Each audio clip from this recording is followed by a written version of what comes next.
आज हम लोग स्टडी करने वाले हैं कॉस्ट बिहेवियर। कॉस्ट बिहेवियर में सबसे पहले हम लोग देखते हैं कि प्रॉफिट क्या होता है। प्रॉफिट, अगर आप ये देखें कि एक पेन आप परचेज करके लाते हैं 10 रुपीज़ का, 10 रुपये का एक पेन आपको मिला, तो वो पेन लेने के लिए 10 रुपीज़ आपने पे किए। बेटा, जब भी कैश का आउटफ्लो हो, मतलब आप पेमेंट करो, तो वो आपकी कॉस्ट होगी। और जब कैश का इनफ्लो हो, मतलब आपको कोई पैसे मिलें, तो वो आपका रेवेन्यू होगा। सिंपल से वर्ड्स में, क्या आपने कैश का इनफ्लो और आउटफ्लो देखना है। आउटफ्लो मुराद पैसों का देना, और किसी भी नंबर ऑफ यूनिट्स को लेना। मतलब अगर मैं पेन की एग्जांपल दूं, तो पेन लेने के लिए आपने 10 रुपये दिए और पेन परचेज किया, तो 10 रुपये देना, ये उस एक पेन की कॉस्ट है आपके लिए। और वही पेन आपने अपने दोस्त को 15 रुपये में सेल कर दिया। अब देखें, जब आपने 15 रुपये में सेल किया होगा, तो आपने पेन दिया होगा और 15 रुपये लिए होंगे, तो ये कैश का इनफ्लो हुआ, तो ये आपका रेवेन्यू है। और अगर कोई आपसे ये पूछे कि भाई आपको बेनिफिट कितने का हुआ है, तो आप कितने का बेनिफिट बताएंगे। 15 रुपीज़ आपके पास आए, 10 रुपीज़ का वो ओरिजिनली पेन आपने लिया था, तो आपको बेनिफिट कितने का हुआ है, 15 का हुआ है क्या। सर 5 का। हाँ जी, तो आपको जो बेनिफिट हुआ है वो 5 रुपीज़ का हुआ है। कि आप अब 5 रुपीज़ कैसे आपने फाइंड किए, क्या आपने 15 -10 किया, क्योंकि 10 तो आपकी कॉस्ट थी, वो तो माइनस करें ना, तो आपको बेनिफिट कितने का हो गया है, 5 रुपीज़ का। तो ये जो 5 रुपीज़ हैं, ये क्या कहलाते हैं, profit. Okay yes okay. Sir. अच्छा, अब बेटा, प्रॉफिट का फंक्शन जब भी फाइंड करना हो, तो हमेशा आपने याद रखना है कि profit is equal to total revenue minus total cost. Profit की इक्वेशन क्या होगी हमारे पास, profit is equal to total revenue minus total cost. Total revenue minus total cost. अच्छा, अब देखें, अगर आप 15 का रेवेन्यू है आपका और 10 रुपीज़ की आपकी कॉस्ट है, तो आपको प्रॉफिट 5 रुपीज़ का हुआ, पॉजिटिव वैल्यू आई। मतलब अगर इसका रिजल्ट ग्रेटर देन 0 आ जाए, तो आप उसे क्या कहेंगे कि आपको प्रॉफिट हो गया है, राइट। लेकिन अगर आप 10 रुपये का एक पेन लेकर आते हैं और आपका दोस्त आपसे वो पेन 8 रुपीज़ में ले लेता है और आपको 8 रुपीज़ देता है, तो 8 रुपीज़ आपका रेवेन्यू, इसमें से माइनस करें 10, तो क्या आपको बेनिफिट हुआ। ऐसी सिचुएशन में आप क्या कहेंगे कि 10 रुपये का आप एक पेन लेकर आए, आपके दोस्त ने वो पेन आपसे 8 रुपये में ले लिया, आपसे क्या कहेंगे कि आपको बेनिफिट हुआ है। No sir. आप क्या कहेंगे उसे, भाई इससे तो मुझे 2 रुपीज़ का लॉस है, क्या ऐसा नहीं है। तो ये जो यस वैल्यू सर। आपके पास आएगी, ये नेगेटिव में आ रही है। और अगर ये प्रॉफिट फंक्शन की वैल्यू नेगेटिव में हो, लेस देन 0 से मुराद है नेगेटिव में होना, नेगेटिव में हो तो आपको लॉस हो जाता है, तो आप लोग कहते हैं loss of ₹2। Clear yes clear. Sir. अच्छा, यस सर। और आपका एक और दोस्त है, उसने आपसे पूछा ये पेन आपने कितने का लिया, आपने उसे बताया कि भाई मैंने तो ये 10 रुपए का लिया। वो कहते हैं ये लें आप 10 रुपए, 10 रुपए ही आपको दे देते हैं और वो पेन अपने पास रख लेते हैं। तो ऐसी सिचुएशन में रिजल्ट क्या आएगा, आपको कितने का बेनिफिट हुआ, 0। कुछ भी। आपको तो कोई जीरो। बेनिफिट ही नहीं हुआ, 0। लेकिन आपको बेटा लॉस भी तो नहीं हुआ ना। Yes sir. तो भाई अगर प्रॉफिट की वैल्यू इक्वल टू 0 आ जाए, तो ऐसी सिचुएशन को हम क्या कहते हैं, break even point. Break even point. मतलब नाइदर प्रॉफिट नॉर लॉस, ना तो आपको इस सिचुएशन पे प्रॉफिट होता है और ना ही आपको इस सिचुएशन पर लॉस होता है। अब देखें, क्या आपको ये तीनों बातें समझ आ गई कि अगर प्रॉफिट की वैल्यू ग्रेटर देन 0 हो तो प्रॉफिट कहलाता है, जो नेगेटिव प्रॉफिट होता है वो बेसिकली क्या कहलाता है, लॉस, और अगर प्रॉफिट की वैल्यू 0 हो तो उसे हम कहते हैं break even point. Clear? Yes, sir. यहाँ तक किसी को कोई इशू है? No, sir. No, sir. जी, ये कॉस्ट बिहेवियर बेसिक इसका कॉन्सेप्ट यही है। आपने प्रॉफिट फंक्शन को देखना है, total revenue minus total cost. अब प्रॉफिट फंक्शन फाइंड करने के लिए बेटा दो चीज़ों का होना ज़रूरी है, एक तो टोटल रेवेन्यू का होना ज़रूरी है और दूसरा टोटल कॉस्ट का होना ज़रूरी है। देखें, अभी तक जो मैंने रेवेन्यू या कॉस्ट लिखा है वो सिर्फ और सिर्फ वन नंबर ऑफ यूनिट के लिए किया है, सिंगल नंबर ऑफ यूनिट्स के लिए। लेकिन यहाँ पर टोटल रेवेन्यू, टोटल कॉस्ट कि एज अ बिजनेसमैन अगर आप देखें तो आप सिर्फ एक पेन सेल और परचेज नहीं करेंगे, आप मल्टीपल पेन से सेल एंड परचेज करेंगे। तो उन तमाम पेन या नंबर ऑफ यूनिट्स जो भी हों उनकी टोटल कॉस्ट और उनका टोटल रेवेन्यू हम उसको कंपेयर करेंगे। तो टोटल रेवेन्यू फाइंड करने का हमारे पास जो फार्मूला होता है, total revenue is equal to selling price, SP stands for sale price, selling price, कि आप एक यूनिट कितने में सेल करते हैं। जब आप किसी शॉप में जाते हैं शॉपिंग करने के लिए और वहाँ से उससे पूछते हैं भाई ये पेन कितने का है, और वो अगर आपसे ये कहे कि भाई 15 रुपीज़ का है, तो वो 15 रुपीज़ सेलिंग प्राइस है, सेल प्राइस है, और वो पर यूनिट होती है कि आपने एक पेन अगर लेना है तो वो 15 रुपये का है। लेकिन अगर आपने 3 पेन लेने हों तो इसका ये मतलब नहीं कि वो भी 15 रुपये आप टोटल देकर 3 पेन ले लेंगे। इसका मतलब है कि भाई आप फिर उस 15 को मल्टीप्लाई कर दो 3 के साथ, तो टोटल अमाउंट बन जाती है 45, राइट? तो अब उस पर्सन का जो टोटल रेवेन्यू होगा वो 45 रुपीज़ होगा। क्या मेरी बात समझ चुके हैं? Yes, sir. Yes, sir. तो टोटल रेवेन्यू का क्या फार्मूला होता है हमारे पास, इक्वेशन क्या है इसकी? Selling price multiplied by number of units. Number of units sold. Sale price multiplied by number of unit. तो आप इजीली फाइंड कर लेंगे। Yes, sir. Yes, sir.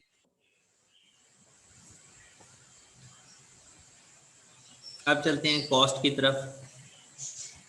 Total revenue find कर लेंगे। अब कॉस्ट, बेटा कॉस्ट दो तरह की होती है, एक होती है वेरिएबल कॉस्ट और दूसरी होती है fixed cost. Variable cost and fixed cost. Variable cost, variable cost बेटा हमेशा नंबर ऑफ यूनिट्स पर डिपेंड करती है। मतलब अगर आपको एक पेन 10 रुपए का मिल रहा था तो बेटा 2 पेन कितने के होंगे, 20 के। Sir, 20 के। 3 पेन कितने के होंगे, 30 के। 5 पेन 50 के। 10 पेन 100 के। मतलब ऐसा नहीं है कि जो नंबर ऑफ यूनिट्स के इंक्रीज करने से आपकी कॉस्ट इंक्रीज होती जा रही है, Yes, sir. ऐसा ही है ना? तो बेटा अगर आप लोग गौर से देखें तो ये वेरिएबल कॉस्ट है। वेरिएबल कॉस्ट मतलब जो खुद को चेंज कर रही हो, जो डिपेंड कर रही हो नंबर ऑफ यूनिट्स पर, कि जितने ज़्यादा नंबर ऑफ यूनिट्स उतनी आपकी कॉस्ट ज़्यादा होती जाएगी, राइट? Yes, sir. अच्छा, और fixed cost, fixed cost independent of number of unit, मतलब इसे नंबर ऑफ यूनिट से किसी किस्म की कोई गर्ज नहीं होती, चाहे वो 1 है 2 है 10 है 50, फिक्स्ड कॉस्ट फिक्स्ड ही रहेगी। अब फिक्स्ड कॉस्ट की क्या एग्जांपल है, तो अगर आप बिजनेस कर रहे हैं, आपने शॉप का रेंट रखा हुआ है, तो वो शॉप का रेंट पर मंथ बेटा फिक्स नहीं होता कि आपने 10,000 रुपीज़ देने हैं रेंट के तौर पर, चाहे आपका रेवेन्यू कितना भी हो, Yes, चाहे sir. पूरा माह आपकी शॉप बंद रही हो, चाहे आपने 24 और उसको ओपन रखा हो, बेटा तब भी रेंट में कोई इंक्रीज डिक्रीज नहीं होता, फिक्स रहता है कि आपने 10,000 ही पे करना है, राइट। Yes, तो sir. Fixed Yes, cost sir. बेटा independent of number of units होती है। क्लियर हो गई ये बात? Yes, sir. Yes, sir. अच्छा, वेरिएबल कॉस्ट बेटा जो आपको एक पेन की कॉस्ट बताई जाएगी ना 10 रुपीज सपोज, वो आपकी वेरिएबल कॉस्ट है। जब आप इस 10 को मल्टीप्लाई करेंगे नंबर ऑफ यूनिट्स के साथ तो वो आपकी टोटल वेरिएबल कॉस्ट आ जाएगी। तो टोटल वेरिएबल कॉस्ट कैसे फाइंड करेंगे हम लोग? टोटल TVC से मुराद है टोटल वेरिएबल कॉस्ट। तो टोटल वेरिएबल कॉस्ट हम लोग कैसे फाइंड करेंगे? Variable cost per unit, PU stands for per unit multiplied by number of units। तो इससे आपके पास आ जाएगी total variable cost. Okay, Yes, sir. समझ आ रही है Yes, आप sir. लोगों को? Yes, sir. आ रही है. अच्छा, तो बेटा टोटल कॉस्ट हम सिंपली जैसे मैंने कहा ना, कॉस्ट दो तरह की होती है, variable cost and fix cost. तो बेटा टोटल कॉस्ट बेसिकली कॉम्बिनेशन होती है टोटल वेरिएबल कॉस्ट और फिक्स कॉस्ट का। मतलब टोटल कॉस्ट फाइंड करने के लिए आप टोटल वेरिएबल कॉस्ट में ऐड कर दें फिक्स कॉस्ट, तो आपके पास टोटल कॉस्ट बन जाती है। क्या आपको ये बातें क्लियर हैं? Total revenue and total cost. Yes, sir. अब चले ज़रा एग्जाम्पल करते हैं, एग्जाम्पल से आपको ज़्यादा अच्छे तरीके से समझ आ जाएगी। ऐसे ही है ना? ऐसा है ना?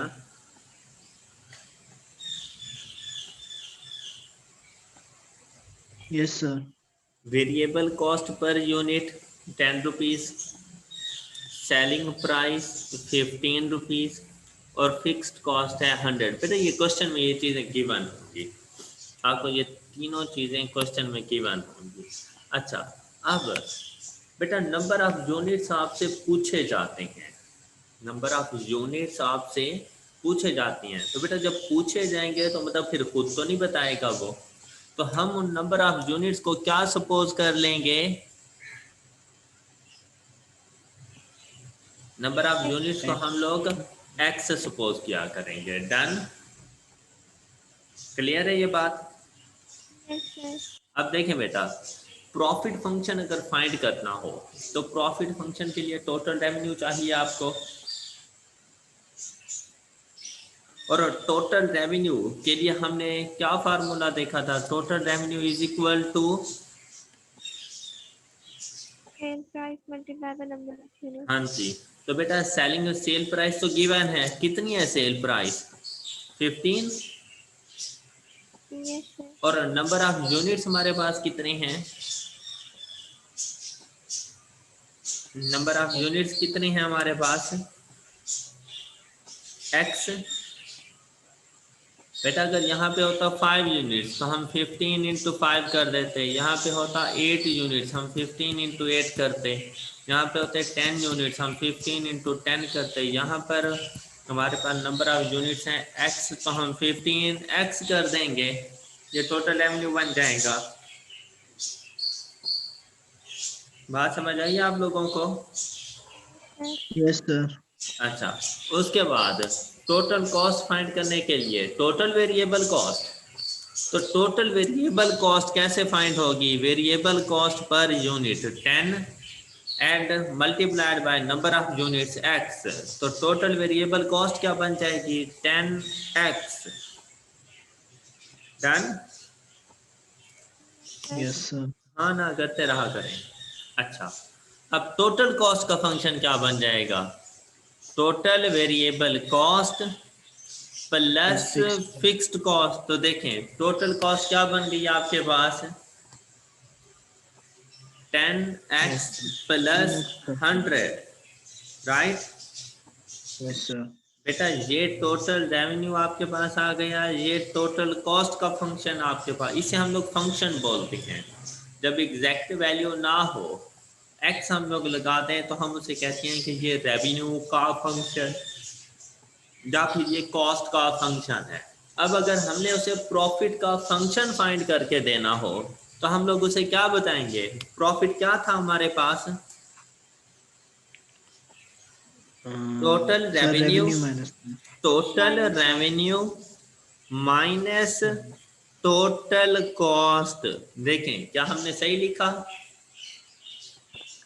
यस सर अच्छा, Yes, कॉस्ट sir. को ना मैंने ब्रैकेट्स में लिखा है क्योंकि कॉस्ट में एडिशन का साइन आ रहा था और इससे पहले माइनस था, तो बेटा नेगेटिव के साइन की वजह से तमाम वैल्यूज अपने साइन चेंज कर देती हैं। तो अब अगर ब्रैकेट्स को हम लोग ओपन करें तो हमारे पास रिजल्ट बनता है 15x माइनस 10x माइनस 100। क्या सही है? Yes, sir. यस सर तो प्रॉफिट फंक्शन हमारे पास क्या बन जाएगा? 5x minus 100 100। तो प्रॉफिट का फंक्शन क्या बन गया हमारे पास? 5x minus 100। तो बेटा क्या ये मुश्किल चीज थी? नो सर जी हादिया, नहीं, easy है sir. इजी है। तो मतलब इस किस्म का डाटा गिवन हो तो आप इजीली उससे प्रॉफिट फंक्शन बना लेंगे। Yes, sir. चलें, गुड। लेकिन अगर आपसे यहीं पे कह दे कि ब्रेक इवन पॉइंट फाइंड करें, तो ब्रेक इवन पॉइंट क्या था हमारे पास? जहाँ प्रॉफिट 0 होगा. सर जब रेवेन्यू शाबाश। तो बेटा प्रॉफिट को जीरो कर दो, यहाँ पर आप प्रॉफिट को जीरो कर दो। ये प्रॉफिट है ना 5x माइनस 100, तो इसको इज इक्वल टू जीरो करके नंबर ऑफ यूनिट्स फाइंड कर लो। क्या आंसर आ रहा है आपके पास? Sir, 20. Sir x is 20। Equal to 20 तो ये x मतलब number of units, number of units 20। तो बेटा इस 20 से मुराद है कि 20 यूनिट्स सेल करने पर आपको कोई प्रॉफिट नहीं हो रहा और आपको कोई लॉस भी नहीं हो रहा। मतलब ये आपका ब्रेक इवन पॉइंट है। इसका मतलब कि अगर आप इस पॉइंट से कम नंबर ऑफ यूनिट सेल करते हैं तो आपको लॉस हो जाएगा, और अगर इस पॉइंट से ज़्यादा नंबर ऑफ यूनिट सेल करते हैं तो आपको प्रॉफिट होगा। Okay. Yes, sir. Yes sir अच्छा बेटा, यहाँ तक किसी को कोई इशू है? No, sir. अच्छा, इसको ना ज़रा वेरीफाई करते हैं हम लोग। ये देखें इस टेबल से, देखें वेरिएबल कॉस्ट 10, सेलिंग प्राइस 15 और फिक्स्ड कॉस्ट 100 सेम। लेकिन अब मैं नंबर ऑफ यूनिट्स खुद बता रहा हूँ आपको कि यहाँ पर 15 नंबर ऑफ यूनिट्स, ये 20 नंबर ऑफ यूनिट्स और यहाँ पर 25 नंबर ऑफ यूनिट्स के लिए हमने प्रॉफिट की वैल्यू फाइंड करनी है। तो 20 तो आपको पता है ना कि हमारा ब्रेक इवन पॉइंट है। हाँ जी, पता है, अभी यस फाइंड सर किया है ना हम लोगों ने कि 20 हमारा ब्रेक इवन पॉइंट है। यस सर तो 20 अगर ब्रेक इवन पॉइंट है तो प्रॉफिट की क्या वैल्यू होगी इसके ऊपर? 0 सर तो देखें जीरो आया हुआ है नीचे। 20 से कम नंबर ऑफ यूनिट्स देखें 15, तो हमें ये देखें नेगेटिव वैल्यू मिली। ब्रैकेट्स में लिखने का मतलब होता है नेगेटिव वैल्यू। तो अगर प्रॉफिट नेगेटिव हो, लेस देन जीरो हो, तो हम उसे क्या कहते हैं कि हमें Loss. लॉस हो गया है। और अगर ये ग्रेटर देन जीरो हो तो हम उसे कहते हैं हमें प्रॉफिट हो गया है। Profit right, yes sir right. अच्छा बेटा, प्रॉफिट फाइंड करने की इक्वेशन हमने क्या देखी थी? Total revenue minus total cost और टोटल कॉस्ट में क्या क्या चीजें शामिल हैं? सर फिक्स्ड कॉस्ट और वेरिएबल कॉस्ट वेरिएबल, मतलब रेवेन्यू में से हम दोनों ही माइनस कर दिया करते थे at a time. Yes sir लेकिन अगर अपने रेवेन्यू में से हम इनको अलग अलग माइनस करें, कि पहले अपने रेवेन्यू में से टोटल वेरिएबल कॉस्ट माइनस करें, फिर जो रिजल्ट आए उसमें से फिक्स्ड कॉस्ट माइनस करें, तो बेटा फिर भी तो प्रॉफिट तक पहुंच सकते हैं ना हम लोग। मैं यस कुछ सर गलत तो नहीं करेंगे ना हम लोग? नो सर अच्छा, लेकिन बेटा अब सिर्फ फर्क इतना है कि अगर हम लोग अपनी टोटल रेवेन्यू में से माइनस करें टोटल वेरिएबल कॉस्ट, जो रिजल्ट आता है हम उसे कहते हैं टोटल कंट्रीब्यूशन। जो रिजल्ट आता है हम उसे कहते हैं टोटल Total contribution. कंट्रीब्यूशन। और अगर टोटल कंट्रीब्यूशन में से हम फिक्स्ड कॉस्ट माइनस करें तो रिजल्ट आता है प्रॉफिट। ओके बेटा, प्रॉफिट फाइंड करने का ये मतलब दूसरा एक मेथड कि आप टोटल कंट्रीब्यूशन में से माइनस कर दें फिक्स्ड कॉस्ट तो रिजल्ट प्रॉफिट कहलाता है। लेकिन टोटल कंट्रीब्यूशन कैसे आएगा? टोटल कंट्रीब्यूशन फाइंड करने के लिए टोटल रेवेन्यू में से टोटल वेरिएबल कॉस्ट माइनस करें तो टोटल कंट्रीब्यूशन आता है। क्या मेरी बात समझ रहे हैं? Yes, sir. Yes, sir. अच्छा, अब अगर 15 नंबर ऑफ यूनिट्स हैं बेटा, 15 नंबर ऑफ यूनिट्स के लिए टोटल रेवेन्यू क्या बनेगा? टोटल रेवेन्यू की इक्वेशन क्या होती है? Selling price multiplied by number of units. तो Yes, sir. 15 इंटू 15 क्या रिजल्ट आएगा? 2 to 5, 115. 2 to 5, 15 into 15। Yes, sir. Yes, sir. तो टोटल वेरिएबल कॉस्ट क्या होगी? 15 into 10 variable cost per unit multiplied by number of units. तो क्या answer आ Yes, sir. जाएगा? 2 to 5 minus 1. 75, sir. तो ये 75 क्या कहलाएगा? Total Sir. contribution. Total contribution. शाबाश। अब अगर इसमें से अब फिक्स्ड कॉस्ट हमारी कितनी है? 100। 100. अच्छा, अब अगर फिक्स्ड कॉस्ट माइनस करें तो रिजल्ट आता है -25। तो मतलब ये हमारे पास क्या आ जाएगा? Loss. Loss. लॉस आ जाएगा। क्या आपको मेरी बातें समझ आ गई? Yes, sir. Yes, Agi. sir. अब जरा आप 20 नंबर ऑफ यूनिट्स के लिए देखें और 25 नंबर ऑफ यूनिट्स के लिए देखें। ये सारी वैल्यूज जल्दी से बताएं। Yeah. जी, आई होप कि आपको 20 नंबर ऑफ यूनिट्स और 25 नंबर ऑफ यूनिट्स पे समझ आ गई होगी। 20 number of Yes, sir. Units के लिए तो 0, क्योंकि ये हमारा ब्रेक इवन पॉइंट था। और अगर ब्रेक इवन पॉइंट से ज़्यादा नंबर ऑफ यूनिट्स करें तो हमें प्रॉफिट होना शुरू हो जाता है। तो 25 नंबर ऑफ यूनिट्स पे जो प्रॉफिट है वो भी 25 का ही है। क्लियर है बात? Yes, Yes, sir. sir. अगर आपको याद हो, ऊपर मैंने आपको बताया था कि profit greater than zero, P greater than zero तो profit, P less than zero तो लॉस, और P is equal to zero तो ब्रेक इवन पॉइंट होता है। ऐसे ही था। Yes.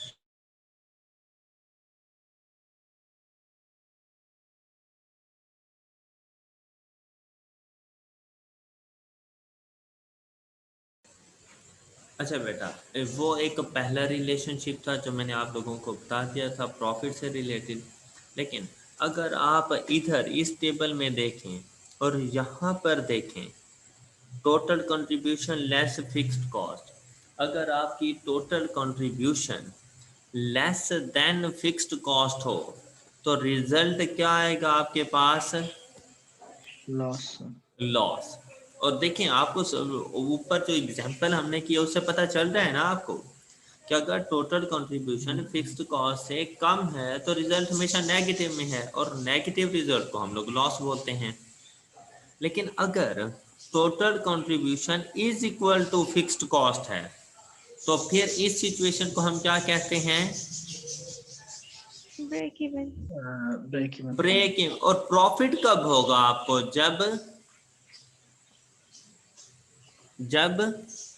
Total contribution fixed cost से ज़्यादा होगी. जी, total contribution is greater than fixed cost then the result is profit. तो क्या ये रिलेशनशिप बेटा अब आपको याद रह जाएंगे, टोटल कंट्रीब्यूशन और फिक्स्ड कॉस्ट का relationship? Yes, sir. Yes, sir. Good, शाबाश। यही रिलेशनशिप कुछ इस तरह से भी हो सकता है कि बेटा profit less than zero loss, किस सूरत में हो सकता है? जब आपका टोटल रेवेन्यू लेस देन हो टोटल कॉस्ट के, मतलब 8 रुपीज का रेवेन्यू और कॉस्ट थी 10 रुपीज की, तो रिजल्ट आया था -2, तो प्रॉफिट लेस देन 2। किस सूरत में? जब आपका टोटल रेवेन्यू लेस देन हो टोटल कॉस्ट के, राइट? Yes, sir. अच्छा, Yes, sir. तो ब्रेक इवन पॉइंट के लिए क्या कहें? हमने कहा प्रॉफिट इज इक्वल टू 0, और प्रॉफिट क्या होता है? Profit is equal to total revenue minus total cost. तो अगर मैं प्रॉफिट को 0 कर दूं, तो इसका ये मतलब नहीं कि at break even point total revenue is equal to total cost. Yes, sir. Yes, sir. तो देखें कि आप इस बात की समझ आ गई है। Yes, sir. आगे. तो बेटा प्रॉफिट के लिए क्या जरूरी है कि आपका रेवेन्यू ग्रेटर देन होना चाहिए Cost. आपकी टोटल कॉस्ट के। मतलब अगर टोटल रेवेन्यू ग्रेटर देन है टोटल कॉस्ट के, जैसे हमने कहा था 15 माइनस 10, तो देखें रेवेन्यू ग्रेटर देन कॉस्ट, तो हमें 5 रुपीज़ का प्रॉफिट हो गया था। तो total revenue greater than total cost हो तो प्रॉफिट। तो क्या आपको इन तीनों रिलेशंस की भी समझ आ गई? Yes, sir. क्या लिखे हुए हैं? Total revenue less than total cost तो लॉस होगा, total revenue is equal to total cost तो break even point, total revenue greater than total cost तो प्रॉफिट हो जाता है। इसी तरह से एक और रिलेशनशिप इस तरह का है कि अगर total contribution less than fixed cost है तो loss, total contribution is equal to fixed cost तो ब्रेक इवन पॉइंट, और total contribution greater than total cost fixed cost तो फिर profit. All clear? Yes, sir.